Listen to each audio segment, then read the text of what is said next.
Je réagis ce matin au nom de notre gouvernement au rapport qui a été déposé hier par notre comité consultatif sur la réalité policière. Un volumineux rapport, un travail très, très consciencieux, manifestement, qui a été fait par les 5 membres du comité. Donc, je veux commencer par les remercier. Ça faisait 20 ans que la loi sur la police ou la mission policière, la réalité policière n'avait pas été repensée ou du moins requestionnée à la lumière de la réalité d'aujourd'hui.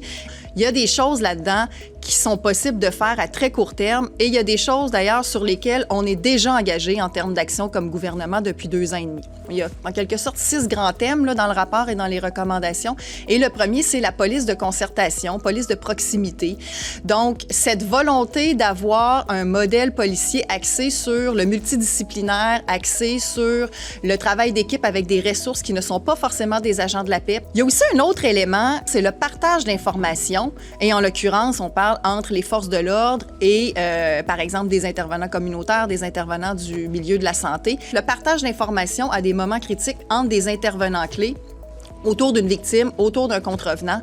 Ça, c'est quelque chose de très intéressant et on est en action là-dessus avec mon collègue de la justice, entre autres. La diversité et l'inclusion. C'est un autre des 6 grands thèmes du rapport. Ça tombe sous le sens commun là, de dire une des manières de lutter contre le racisme, c'est de toujours faire plus en termes de diversité, de représentativité et d'inclusion.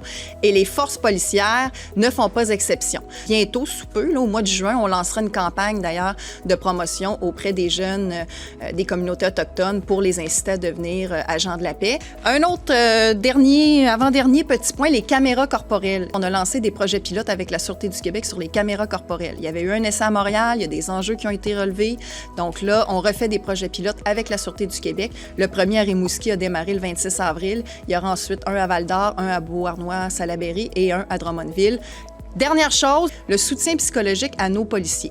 Ils font des choses très intéressantes à Montréal, entre autres, mais quand tu es dans un plus petit corps de police, des fois, c'est peut-être pas évident que tu as le même accès au même genre de ressources et des fois aussi, les ressources sont pas nécessairement spécialisées pour traiter les cas policiers. Mais ça aussi, je travaille là-dessus pour la santé mentale de nos policiers. Comme tous les rapports qui contiennent énormément de recommandations, l'idée, c'est d'arriver après ça avec un plan de travail à court, moyen, long terme. Là, je vous ai parlé de tout ce qui peut se faire à court terme. Il y a d'autres choses aussi qui peuvent se faire à court terme. Il y aura du moyen terme, il y aura du long terme.